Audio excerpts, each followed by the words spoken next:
The courtroom was dead silent as the judge called the next witness. All eyes turned toward the back as a familiar face stepped forward, one that no one expected to see. Usher Raymond, the Grammy-winning R&B star, was about to testify, not about his music, not about a label dispute, but about what really happened behind the closed doors of Sean Diddy Combs' empire. For years, Usher stayed silent. He played the game, smiled through interviews, and dodged questions. But now, as Diddy faces federal charges of trafficking, coercion, and a criminal enterprise of abuse, Usher has finally decided to tell the truth. And the truth, he says, has been eating him alive. From what he witnessed as a 14-year-old under Diddy's care to what he later realized about the entertainment industry's darkest corners, this testimony isn't just shocking, it's historic, and it could change everything. Usher began by recounting the day his mother told him he was going to live with Diddy in New York.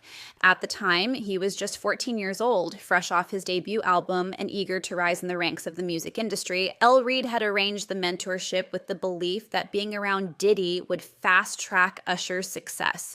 What none of them expected was the kind of world Usher would be walking into. "I thought I was going to learn how to be a star," Usher told the court, his voice steady but tight. "What I saw instead were things no teenager should be around." Usher testified that from the moment he entered Diddy's Midtown Manhattan penthouse, the environment was saturated in excess. Champagne on breakfast trays, strangers waking up in rooms he didn't know existed, people he later recognized from TV, and magazines lounging half-dressed or passed out. It wasn't a home. It was a scene. He called it the flavor camp. Usher said, "I didn't know what that meant. I thought it was just branding." Later, he realized it meant indulgence. The court listened intently as Usher described how the mentorship quickly turned into something else. Diddy wasn't teaching him about vocals or performance. Instead, Usher claimed he was encouraged to observe the lifestyle, to party with celebrities, and to stop asking questions. He told me, "This is how we do it. You don't ask, you just watch. Learn by watching. That's how grown men roll." He recalled one night when he woke up around 3 a.m. to find people in masks entering the apartment. Music was playing low and candles lit the hallway. He walked into the living room and saw what he could only describe as a ritualistic party. It wasn't just about intimacy, there was structure to it, cameras, lists, and no one looked surprised. "I thought maybe I'd walked into a movie set. I remember thinking I shouldn't be seeing this," Usher said. He was told to go back to bed, but he didn't sleep that night. That was the moment he said changed how he saw Diddy forever. The next part of Usher's testimony centered around the warnings he never received, not from his record label, not from his mother, not from industry insiders who all knew what Diddy's world really looked like. People thought Diddy was eccentric, Usher explained. They didn't realize he had power over people in a way that was quiet but absolute. If he didn't like you, your career stalled. If he liked you, your silence was part of the deal. Usher told the jury that there were others like him. Young artists brought into the fold, promised a fast track to fame, but slowly pulled into Diddy's orbit in ways they couldn't understand at the time. He named no names yet, but hinted that more would come forward. There were people around us who saw assistants, drivers, other musicians. Everybody acted like it was normal, but deep down, they knew the adults failed us. One particularly disturbing moment in his testimony came when he described a private trip to the Caribbean Diddy took him on when he was 15. It was supposed to be a retreat, just me, him, and a couple of others. The place was isolated, no press, no cameras, and that's where I realized I wasn't there to learn anything about music. He paused. I won't go into everything, but what I will say is that I wasn't given a choice about the environment I was placed in, and it took me years to understand the manipulation. The courtroom was silent. Usher said that after the trip, his relationship with Diddy changed. The mogul became more controlling. There were always new people around, always more parties, always more rules. And every time Usher pushed back even slightly, he was reminded who made his career. He told me, "You don't bite the hand that feeds you. Remember who gave you this life." Usher ended the segment by looking directly at Diddy. "You didn't give me this life. You gave me nightmares." Usher's third portion of testimony was perhaps the most stunning. He described being presented with a contract at the age of 16 that included a confidentiality clause. Though it was under the guise of a standard non-disclosure agreement to protect Bad Boy Records' internal dealings, Usher claimed it included specific language about private events and discretion. At the time, I didn't even know what half the words meant, Usher told the court. My mother had to co-sign, and the label's lawyers said it was standard, but now, looking back, I know what it was. A contract to keep me quiet. He said he signed it because he trusted them. That signature bought my silence for years. I wasn't allowed to speak about parties, guests, behaviors. I was told it would ruin the brand. But what about what it did to me? Usher said that clause was invoked years later when he attempted to speak out about some of the things he had seen. In 2009, I was working on an interview with the major publication. The questions started getting personal. Suddenly, I got a call from Bad Boy's old legal team. They reminded me of my NDA. They said, "We hope you're not trying to jeopardize your reputation." He said he never went through with the interview, but it wasn't just lawyers. Usher claimed he received veiled threats from people still tied to Diddy's empire, people he hadn't spoken to in years. You think you're done with that world, but it's never done with you, and if you step out of line, there are consequences, not just to your career, but to your safety. The courtroom sat frozen as Usher pulled out a copy of the NDA. The judge allowed it as evidence. It included language about audiovisual documentation and unauthorized reproduction. Phrases that now took on a sinister tone in the light of Diddy's alleged video library.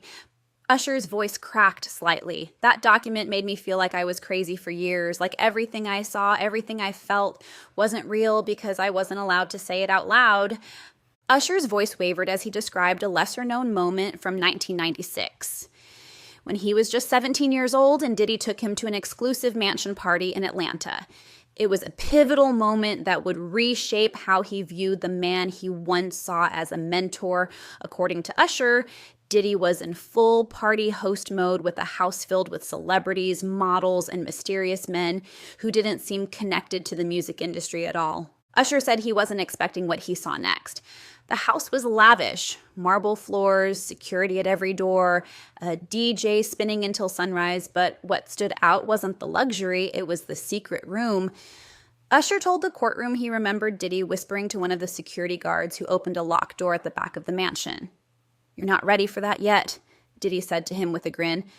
Usher said he peeked in anyway. There were people in masks, that's all I'll say. I didn't know what I was looking at then. He said something that made everyone in the courtroom shift. "I think that night changed me," Usher confessed. "I saw things I still can't explain. I don't know if it was legal, but I know it wasn't right." He then held up photocopied pages from a journal. Usher explained he had started writing the journal in 1998, originally to document song lyrics and thoughts. But as the years passed, it became a vault of personal memories and observations from his time around Diddy. In one entry dated March 1999, Usher wrote, "Had dinner with Diddy and 3 execs I didn't know. They kept talking about loyalty, said, 'Loyalty keeps you on tour. Honesty puts you back home.' Diddy laughed." Another passage, dated October 2000, described a Thursday night where Usher was allegedly invited but declined. "Too many secrets, too many masks," he said. Diddy says it's just the culture. I don't agree. "Did you ever tell anyone about these entries?" the prosecutor asked. Usher shook his head. "I was afraid of losing everything. I didn't think anyone would believe me." When asked why he was sharing it now, Usher replied, "Because I've lived with it long enough and it's time the truth comes out." Usher leaned into the microphone and revealed an encounter he said he hadn't even told his closest friends. In 1997, at age 18, he was invited by Diddy to meet a powerful music investor in Miami, someone who could fund Usher's first world tour and help him build his brand. "I thought it was about business," Usher explained. Diddy hyped it up like it was the biggest break of my life. He told me to dress up, look sharp, and be polite.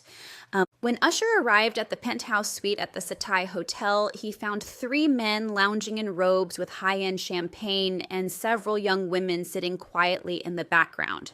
One of them, he said, was from overseas and asked him if he wanted to be remembered forever. Usher said he wasn't talking about music. Usher said Diddy left him alone with the men. I felt trapped, he testified. They didn't touch me, but one of them put his hand on my shoulder and said, "You can stay or you can leave, but you'll never get another invitation like this again." He left, and that's when things started to change. Usher said he was removed from one tour opportunity and a prominent producer suddenly pulled out of working with him.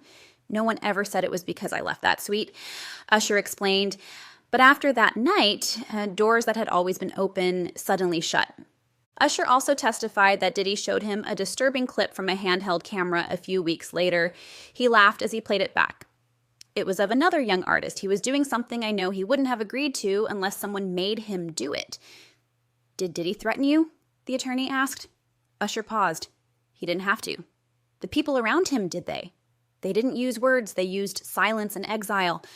Usher said this was the moment he realized fame was no longer about talent, it was about submission. That's how you stayed famous in Diddy's world. Usher's tone turned personal as the courtroom lights dimmed slightly, with cameras now focused solely on his face. "This is the hardest part," he said, "because it's not about me anymore." He went on to describe the early days of Justin Bieber's rise. Usher had been instrumental in launching the pop star's career, co-signing him and serving as his mentor. At the beginning, it was all positive. "I wanted to be the big brother I never had," Usher said. But then Diddy entered the picture. According to Usher, Diddy began inviting Bieber to parties, calling it flavor camp, the same phrase he used with Usher years earlier. He was 15, Usher said, and they were treating him like a grown man. One night in 2011, Usher got a call from Bieber. He didn't say anything at first. "I just heard breathing." Then he said, "I want to come home." Usher's team attempted to track him down, but Bieber went silent for 2 days. When they met again, Bieber wouldn't look Usher in the eye. He just said, "It's fine. I'm good now." But he wasn't, Usher testified. He then revealed that he'd confronted Diddy privately and asked him directly, "What are you doing to these kids?" According to Usher, Diddy chuckled and replied, "Same thing they did to me. It's how the game works." Usher said that was the last serious conversation he had with Diddy. "After that, I stepped back. I didn't want my name tied to it, but watching what happened to Justin, I couldn't stay silent anymore." He also revealed for the first time that in 2018, he received a call from an anonymous number with a voice that said, "Tell him to keep his mouth shut or we'll shut it for him." When asked who he believed was behind the call, Usher looked directly at the defense table. "I think you know." Usher revealed that the breaking point in his relationship with Diddy came during a now infamous night that had never been publicly discussed until now. According to his testimony, it was an unassuming private party at a hidden estate in the Hollywood Hills in 2002. Usher claimed that what he saw that night changed the way he saw Diddy forever. The event, which he described as more like a rite of passage than a party, involved several young artists and models, many of whom were under the impression that they were being offered career opportunities. Usher testified that Diddy had invited him under the guise of meeting a new producer from Europe. But when he arrived, he said there were no executives, no producers, just dim lighting, security at every corner, and a heavy aura of secrecy. He described an environment where phones were confiscated at the door, and a strange series of contracts were presented to guests that were labeled NDAs, but had more aggressive language than anything he'd ever seen in the industry. "The vibe was wrong," Usher said in court, his voice reportedly breaking for the first time. "There were people there who weren't artists, they weren't executives. I realized they were just observers." He said he recognized several famous faces, some of whom had never been connected publicly to Diddy but refused to name them on record, hinting instead that if this trial continues, others will come forward. The most harrowing part of his statement came when he said that after trying to leave the party early, he was stopped by a man he did not recognize and brought to a side room where Diddy was seated. He told me, "You're not ready yet. You still think this is about music. This is bigger than that." Usher left that night and claimed he never returned to another party hosted by Diddy again. Usher's testimony pivoted toward the business practices Diddy had employed, not just with him, but with dozens of bad boy artists. For the first time, Usher submitted internal emails and contract drafts revealing that he had signed a development deal as a teen that locked him into 5 albums and gave away the rights to his masters until the age of 35. "I didn't know what I was signing," Usher admitted. "I just wanted to sing." He then exposed how other artists were tied into similar contracts, mentioning names like Carl Thomas, Total, Black Rob, and the late Craig Mack. Usher alleged that Diddy had a pattern of pulling artists close with promises of mentorship and exposure, only to discard them once they were no longer useful or obedient. He even revealed that a private accountant once sent him a spreadsheet with the royalties he had missed over the years, totaling more than $4.3 million. And when he brought this to Diddy's attention, he claims Diddy laughed and told him, "If you knew what was really owed to you, you wouldn't sleep at night." Court documents also revealed that several artists had taken settlements in silence, some accepting small payments just to regain the right to use their names or perform their songs. One of the biggest revelations was that Usher had tried to organize a secret meeting with other artists in 2011 to address their collective grievances, but said the meeting never happened because someone tipped Diddy off. Even more damning was his claim that he once saw Diddy order the destruction of demo tapes and footage belonging to an artist who had threatened to speak out. That artist, Usher said, has since vanished from public life. "I don't know where he is. Nobody does. But I remember his voice, and I remember that he was scared." This statement silenced the courtroom. In the final part of his testimony, Usher broke down when asked why he never came forward earlier. His response was both haunting and heartbreaking. "Because I thought I owed him. I thought if I stayed silent, I could move on and still be grateful. But you can't be grateful for a lie." Usher said the guilt had eaten at him for years. He talked about watching other young artists fall into the same trap he once did, and admitted that for a long time, he didn't know how to help them without destroying his own career. "It was always about leverage," he said, and Diddy had all of it. He revealed that in 2016, around the time the infamous Drink Champs clip started circulating again online, he had attempted to confront Diddy privately but was blocked by Diddy's legal team. What struck the courtroom most was when Usher described an unpublished journal entry he had written the night he left Diddy's mentorship for good. It said, "I survived Puffy, but did the kid in me survive? I still don't know." He ended his testimony by addressing the court, the victims watching online, and the younger generation of artists who idolize the people on trial. "This isn't just about one man, it's about an entire system that told kids like me to be quiet, to stay in line, and to never question the hands that fed us. But I'm here now, and I'm not afraid anymore. Not for me, because I've already lived through it. I'm doing this for the ones who didn't." At that moment, the courtroom stood silent.